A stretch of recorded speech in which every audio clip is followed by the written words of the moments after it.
Louis XII disait d'Abbeville qu'elle était frontière aux Anglais, contiguë au pays de Flandre et d'Artois, et qu'elle était la clé de la rivière de Somme, et que la marée y montait chaque jour. Voilà, donc ce chef-lieu, qui plus est du comté de Ponthieu, était en fond d'estuaire. À partir du XVe siècle, on parle de la baie de Somme, était beaucoup plus échancrée autrefois qu'aujourd'hui. Et elle était surtout barrée de bancs de sable, représentée ici sur cette carte anglaise du XVIIIe siècle. Sur ce document, on voit la baie de Somme face à l'Angleterre, comme le disait Louis XII. Et puis sur cette carte, eh bien, nous retrouvons aussi Abbeville, ici. Et c'est dans l'espace de cette archidiaconé de Ponthieu que s'étend le comté de Ponthieu, dont Abbeville est aussi le chef-lieu.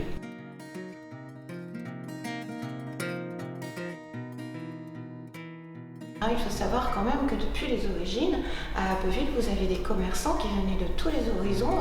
Ils nous venaient d'Angleterre, des Pays-Bas, de Suède, du Portugal, de l'Espagne. Voilà, c'était une vraie plateforme d'échange européenne. C'est resté ainsi vraiment jusqu'au XIXe siècle. Et donc la première problématique, eh bien, comment accédait-on à Abbeville autrefois ? Eh bien, pendant de longs siècles, et c'était bien compliqué d'y accéder si on n'avait pas un pilote ou un lamaneur qui connaissait suffisamment bien les lieux pour vous conduire jusqu'au fond, finalement, de l'estuaire, jusqu'à notre ville. Parfois, des étapes étaient nécessaires. Les comtes de Ponthieu imposent aux bourgeois d'Abbeville en 1203 de s'arrêter au préalable au Crotoy en attendant que la marée soit favorable et qu'un pilote puisse conduire les marchands jusqu'à Abbeville. Donc vous voyez que finalement le Crotoy a le rôle d'avant-port d'Abbeville dès les origines, dès le Moyen-Âge. Alors ce qui crée une rivalité bien entendu avec Saint-Valery qui se trouve de l'autre côté. Et c'est pour cette raison d'ailleurs qu'au bout d'un moment, les rapports avec le comte de Ponthieu vont se ternir et les seigneurs de Saint-Valery vont naturellement rejoindre le bailliage d'Amiens et donc le parti du roi de France. Alors nous sommes ici sur la passerelle du Pont-Neuf. Alors, oubliez les vues anciennes. On a très peu de points de repère par rapport aux documents que nous conservons et que nous avons exposés.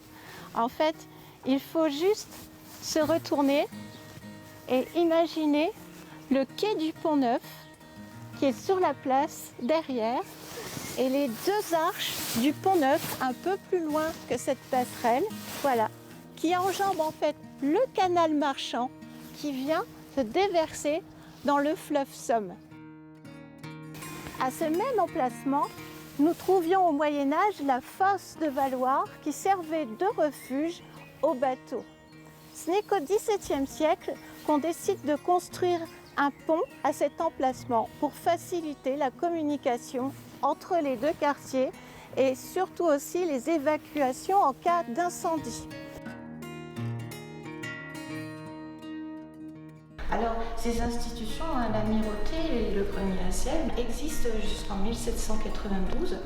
Voilà, donc on sait que ce grenier à sel se trouvait à côté de la maison neuve d'Evan Robert, de cette grosse entreprise néerlandaise qui a fait briller Abbeville pendant au moins 2 siècles. Eh bien, on a installé dans ces locaux, donc dans cette maison urbaine, un office lettré qui concernait les droits de douane. Ce qui vraiment dénote l'importance des échanges commerciaux qu'il pouvait y avoir à Abbeville.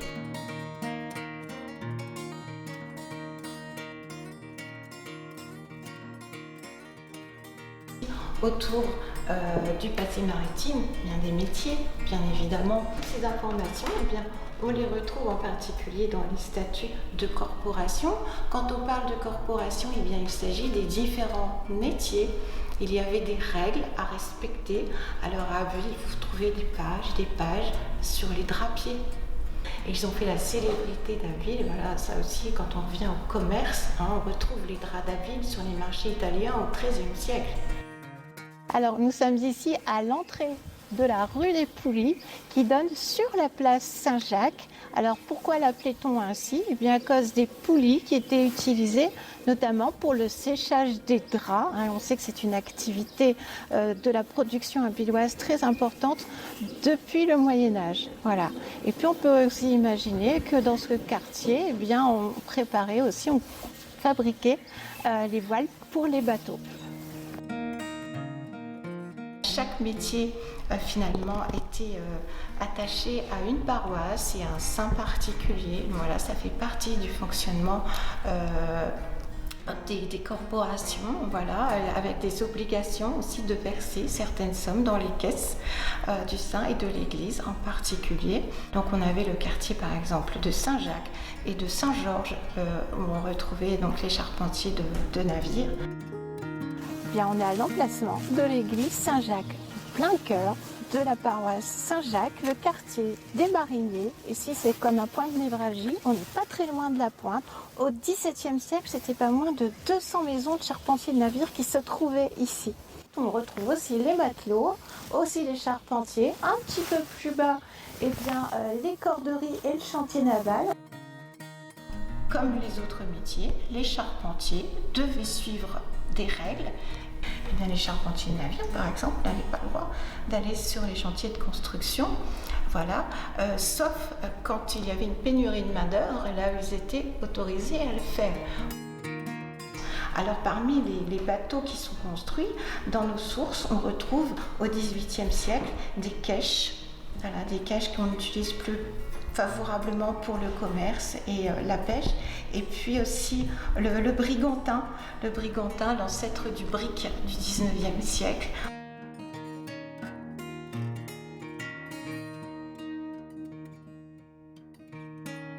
Ici, nous sommes au niveau du canal marchand. C'est le quartier des mariniers. Alors les mariniers, on le retrouve dans nos statuts de corporation, mais il est très intéressant parce qu'il parle des femmes. Et il parle plus particulièrement des empâqueresses. Alors des empaqueurs et des empâqueresses, donc des personnes qui salaient le poisson. On parle de l'activité de la pêche, donc à côté de la pêche forcément, eh bien, à l'époque on n'avait pas de frigo, on utilise encore le sel pour conserver, on récoltait le sel, on avait des salines dans le comté de Ponthieu.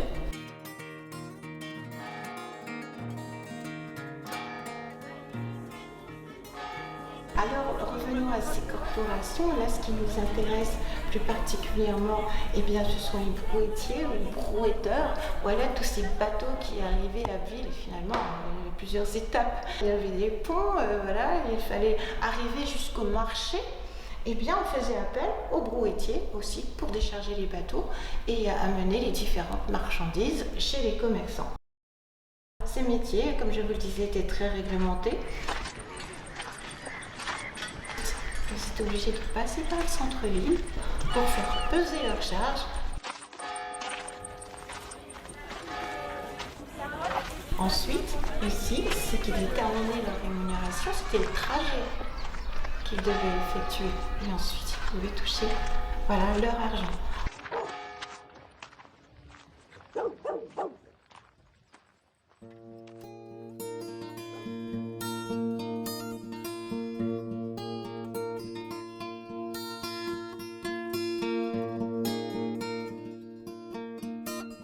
On part du XVIIe siècle où vraiment l'activité est assez intense, et puis au XVIIIe siècle on voit que les choses se calment, s'étouffent, on sait que l'ensablement est plus fort, accéder à Abbeville est beaucoup plus compliqué.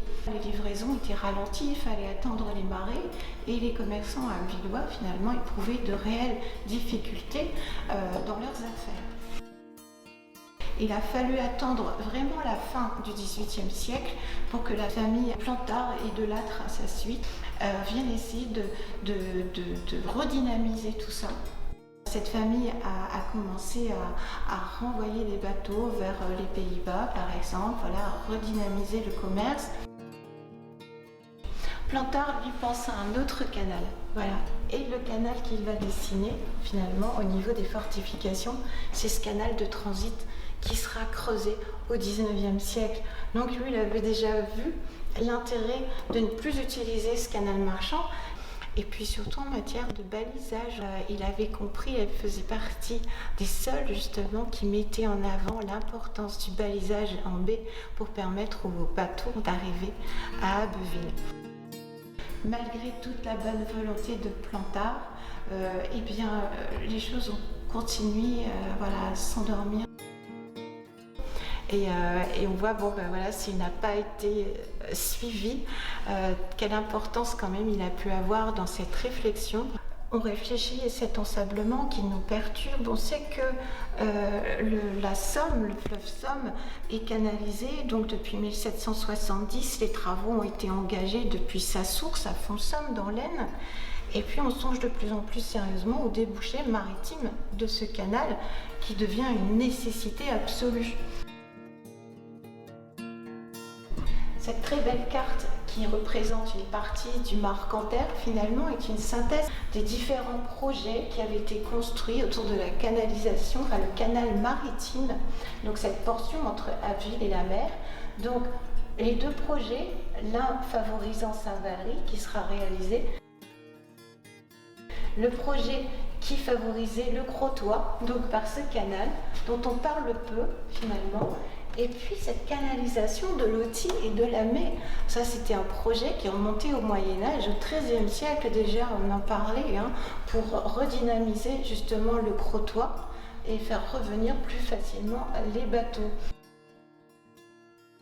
Le canal de transit, la ville a été creusée entre 1827 et 1835. Ça a pris un certain temps, mais ma foi, la navigation a repris.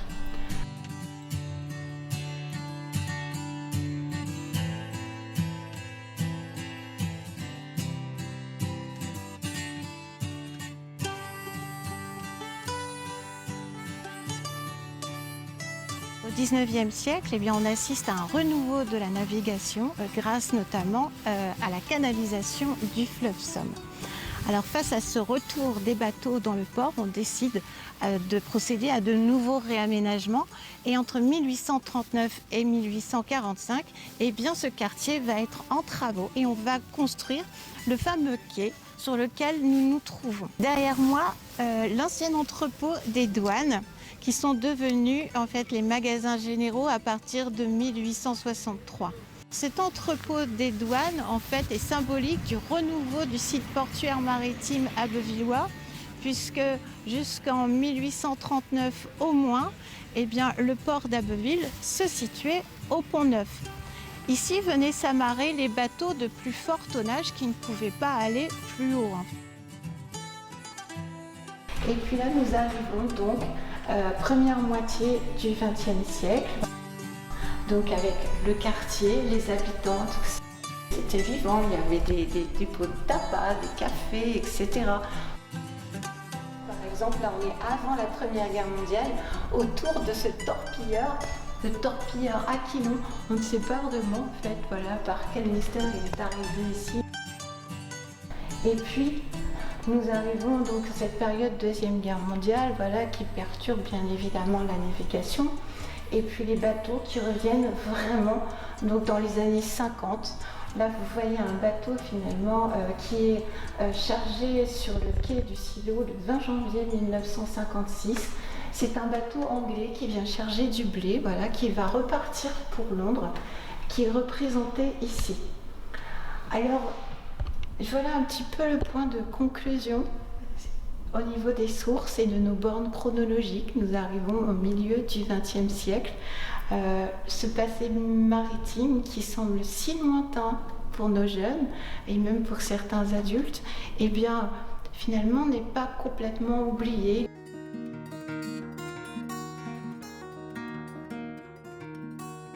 En conclusion de cette belle aventure, une programmation qui avait été prévue vraiment très riche et très dense. Une projection justement, la projection du film Somme 2, la projection aussi d'une restitution d'une collecte, avec Bel Estuaire, beau port de mer, magnifique aventure, très beau succès à chaque fois, vraiment. une exposition qui a apporté ici des visiteurs vraiment de toute la baie, parfois de l'Europe aussi, qui sont venus nous voir, curieux. Les petites étoiles dans les yeux des enfants quand on leur a parlé d'Abbeville autrefois. Et nous avons fait notre possible, je l'espère, pour susciter la curiosité du plus grand nombre et aussi pour exhumer cette histoire si lointaine, ce passé si doré aussi abbvillois. Donc chacun peut s'enorgueillir aujourd'hui, je pense. Le plus important, voilà, quand on monte une exposition, eh bien, c'est de transmettre. Nous autres archivistes, nous sommes des passeurs de mémoire, de créer du lien avec chacun pour que personne n'oublie et que chacun s'enrichisse, voilà, en échangeant.